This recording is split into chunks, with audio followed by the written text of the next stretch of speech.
And I don't mean it disrespectfully when I say they just don't beat Jaron Ennis. In fact, that style is absolutely tailor-made for Boots. Do you feel like Boots belongs on the top pound for pound right now? Not yet. I don't think so. Not right now. I just, like you said, we have so many people right now, and well, because Vergil loves fighting tough guys. He doesn't run from anybody. He doesn't shy away from the tough matches. So, and my dad's like, "Hey, they're probably gonna announce it like within the next few days." I'm like, "Oh fuck, and then it didn't happen. It's the fight every boxing fan has been begging for. Vergil Ortiz Jr. versus Jaron Boots Ennis, two undefeated, primetime assassins on a collision course. You can try and downplay it, but I don't give a fuck. Jaron Boots Ennis is the best fighter in boxing today. I keep saying about Vergil, I respect those guys. I love Robert Garcia. The same thing will happen to Vergil Ortiz. It might take a few rounds longer, but he will absolutely slice him up. But why has this dream fight turned into a nightmare of accusations, denials, and conflicting stories? It's become a verbal war, both camps claiming the other is ducking. And the deeper you dig, the murkier it gets. Now, the truth about who's really dodging who is finally starting to surface. Who's your dream fight? Who do you see yourself having a mega fight with in your career that's gonna, transcend you to the next level? Any of the champions, Vergil Ortiz, it's a super fight. Any of the champions at 154, I'm here to make my mark, and it's starting this Saturday. For me, my legacy is to be, collect them belts, be multiple weight division champion, undisputed at 54 if possible, and keep doing it at each and every weight class, 154, 60, and maybe 68. That's my goal, and to fight these top guys. And it's gonna happen, one by one, we're gonna bring them. The latest shot came from Oscar De La Hoya. At the final press conference for Vergil Ortiz's upcoming fight with Erickson Lubin, the Golden Boy promoter dropped a bombshell. He wasn't just hyping his fighter, he was sending a public challenge directly to Boots Ennis and Eddie Hearn, who had just announced they'd be sitting ringside. If you go back to, if you rewind a bit, you remember when Boots Ennis fought and Eddie was like, let's fight Vergil now, and they were on TV, on camera saying this and that, and then right after they were off camera, it's like nothing happened. We were calling out Boots Ennis and they didn't want to do it. They wanted a tune-up fight, this and that. I understand all that. As a fighter, yes, you want tune-up fights, but come on, how many tune-up fights do you need? According to De La Hoya, their attendance isn't bold, it's a mistake. He claimed that once they see what Ortiz does in person, they'll be the ones backing away from the fight. Vergil Ortiz is ready at 154, and I'm glad, like I said, Boots Ennis is coming down to watch this fight. I'm actually really glad he is, but then again, I am afraid that Boots Ennis is gonna see Vergil, and he's gonna tell Eddie, I don't want Vergil next. Let me have another tune-up fight. But De La Hoya didn't stop there. He added a new twist, a claim that flips the entire narrative. According to him, the mega fight was already close to being finalized. Everything was nearly done, until Boots' team suddenly pulled back, saying they needed a tune-up first. look, first the fight was going to get made. Then Boots needed a tune-up fight and another tune-up fight, I believe. Vergil's always been ready. He's always been there waiting for whoever. That's who Vergil is. No, he doesn't shy away from any challenge. And the fact that they're going to come down to see Vergil Ortiz, it tells you everything. He's a superstar. Everybody wants to watch him. Even Eddie Hearn from the UK wants to fly down. And Boots Ennis from Philadelphia wants to see it front row in person and be in awe. That accusation suggests it wasn't Ortiz, but Ennis, who wasn't ready to sign. Yet this isn't the first time this matchup has been surrounded by finger-pointing. Back in 2024, the roles were reversed. It was Boots' father and trainer, Bozy Ennis, who went public, claiming Ortiz's team turned down an offer first. Just to make it clear on Vergil Ortiz, we sat in a room, me, Oscar De La Hoya, Eric Gomez, and the top DAZN execs in America. We talked about how a deal would work with those two fighters, and we agreed on a deal. We went away, we signed a new deal with Boots. Part of that deal, within the contract, was the deal that we agreed with Golden Boy and DAZN to fight Vergil Ortiz. Boots signed it. Now, we didn't hear anything back. We told them we're going to fight in October.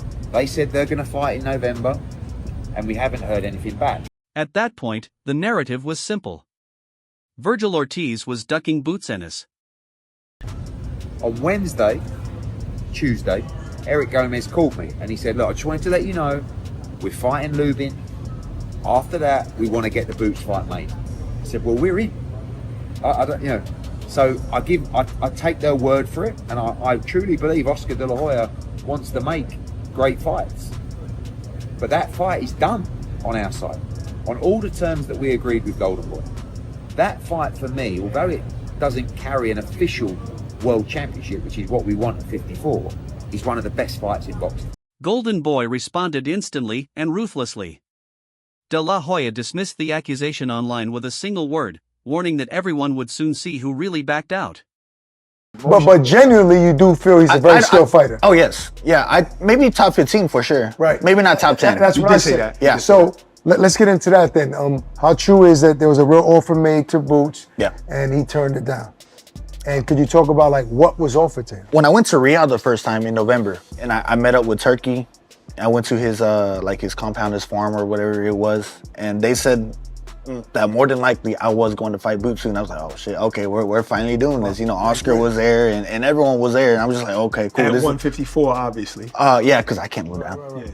Even Vergil Ortiz Jr. himself had to step in. He insisted, this is the first I'm hearing of it, I didn't turn anything down. The situation became a stalemate, one man's word against another's, leaving fans guessing who was lying. So when Turkey and those guys said that you were going to fight Boots, was there a number thrown out? There was no number. number. There was no number at all. The only thing that I knew was that, okay, this is a real possibility now. Then I think the next week, I was at home and my dad's like, hey, they're probably gonna announce it. And within the next few days, I'm like, oh fuck, we're fighting. All right, so I'm getting mentally prepared and all this shit. And then it didn't happen. That's when I got word that he turned it down. But no, I'm not gonna say he turned it down. That's just what I heard, because I don't like being on the other end of. But then Vergil revealed something that changed everything. For a long stretch, Ortiz was sidelined, and many assumed he was avoiding elite competition. The truth? He was fighting for his life. Ortiz revealed he had been battling rhabdomyolysis, a severe muscle condition that threatened not just his career, but his survival. He wasn't ducking a fight. He was fighting to live. As far as the negotiation, I'm not a manager, right? So I don't take part of any of that. All I know is that we can start from the beginning. 147, we're both upcoming prospects or whatever. Fight doesn't happen. I always felt like it was gonna happen at 154 anyways. All right, I move up to 154, past rhabdomyolysis. I had to get in a couple of tune-up fights because I just came back from a life-threatening illness. And we really wanted to make sure that I was even still okay to fight because that's how bad it was. So I got those fights out of the way. Then we fight Bohachuk, then we fight Madrimov. Jaron Ennis got a world title at 147 or a couple of them, I think. Good for him. He has a lot of momentum going his way. If I had that much momentum, I would have went straight to the big fight at 154, if I'm being honest. I'm just that kind of guy, I guess. But when it was time to say yes to fight, I was the only one that said yes. So now you have a lot of people that were saying that I was ducking at 147 when there was no fight to be offered or anything like that. The only times that the fight has ever been offered to either of us, I have said yes. So when people are saying ducking, when they align that word with me, I'm not talking about if they want to align it with him, they should. I don't care about that. But they want to align it with me, then they can't say that because I said yes. Then came Vergil's counterpunch. In a recent interview, he laid out the full timeline, his illness, his recovery, and the tune-ups he needed to regain form. And then, he dropped the bombshell. When I was finally healthy, when it was actually time to sign, I was the only one who said yes. That single statement flipped the narrative upside down. Vergil, We know that Eddie Hearn and Jaron Boots Ennis are going to be ringside at your fight on Saturday. And as you know, you've been in talks with these guys for a while now, pretty much all this year, some of last year, and the fight still hasn't been made. Do you think it's finally going to happen next? And what are you going to show them at ringside? We'll see. You know, I've already said yes. I mean, that's all I can do, right? So we'll see. We'll see. It's really not up to me, I guess. And from your standpoint, then, what is the biggest barrier to this fight happening? Why hasn't it happened yet? Because, like you said, you've said yes. So, I mean, I don't know. I don't. There's really nothing else that I can do at this point, right? So, the barrier, it's somewhere on their side. So it's whether it's someone, something, or some amount of money. I don't know. That's completely on them. Ortiz claims that when it was time to make it real, he was ready, and it was Ennis's team that went quiet. So what's Boots' next move in this high-stakes chess match? There's no one in the 154-pound division is going to touch it. If you look at the finish and the combinations, the hand speed's blistering, the power is frightening. Lima was like, you know, and it was just, I just wanted a statement. And that was a statement of all statements. But we got to prove it with the resume. He's 28 years old. He's 10 years younger than Terence Crawford. We haven't even touched the surface yet. This is the most special fighter I've ever worked with by a mile. And we are just getting started. And I can't wait for him to be in these fights. I can't wait to duke it out with Oscar and Vergil Ortiz. Oscar tweeted and said, there's only one fighter, Vergil Ortiz, in 154. Then make the fight. If you truly believe you can beat Jaron Ennis, make the fight. You talk about Tom and Jerry, talk about all this kind of stuff. He's a defensive genius, but he'll also come in and take you to pieces and knock you spark out. The announcement that Boots and Eddie Hearn will be ringside for Ortiz versus Lubin is a bold statement. It's a silent message of confidence, a visual declaration that they're not hiding, not stalling, and not scared. They're coming for the winner. I think that when you look at U.S. fights, Vergil against Boots is in the top 3. 2 in their prime American fighters, black fighter versus a Mexican fighter, Northeast fighter versus a Texas-based fighter. You got all the elements for a great super fight. It was disappointing that we didn't get it at 147. I think if Vergil beats Lubin and looks impressive, it's going to be even bigger at 154. I think that's a Vegas fight. It's a pay-per-view fight. I think that's one of the marquee fights of 2026 if Vergil can get. At the end of the day, we've got 2 of the best undefeated fighters in the sport. 2 of boxing's biggest promoters. And 2 completely different stories.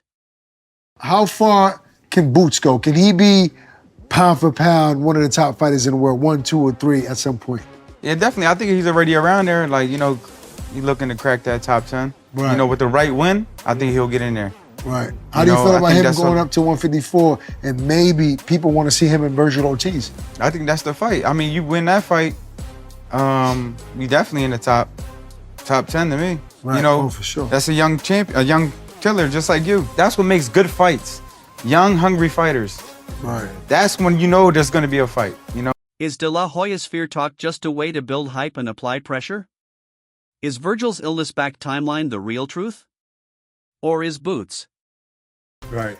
They fighting for legacy. They fighting for that. They want that big bag. They want to be a champion. They want all that stuff. So that fight right there is probably would be like a fight of the year type fight. Who wins? I think Boots beats him just because Vergil he can fight, but I think he's going to be in front of him. He's going to be in front of Boots, and that's his style, his tailor-made style. The taller, longer fighter with the better defense should be favored, and that's Boots, right? Because generally, that guy wins those fights.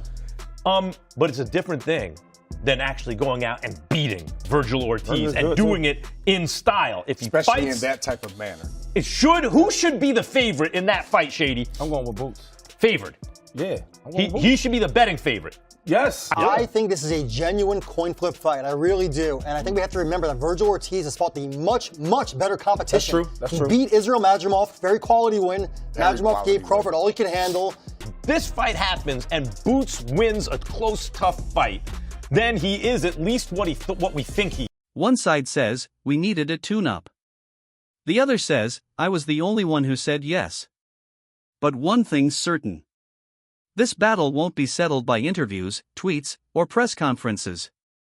The truth will only be revealed inside that 17 by 17 foot ring. Boots doesn't want to fight Vergil. Boots is not going to fight Vergil next. You know, whatever they say, oh, there's a signed contract already. That's all.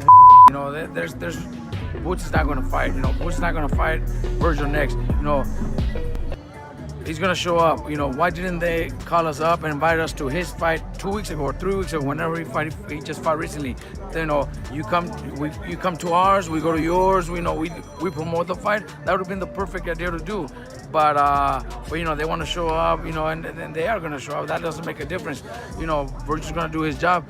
But, you know, that's just kind of like trying to get the media, the press to believe that they're ready for the fight. I know they're not. I know they already have a date where they already have, you know, a possible opponent already. So it's all part of the show, part of promoting the event, part of promoting his fighter, and Eddie's doing a great job doing it. That's all for today's video. If you enjoyed it, don't forget to hit like, subscribe, and ring the bell so you never miss the latest fight updates. Drop your thoughts below. Who's really ducking who? Stay tuned, the story isn't over yet.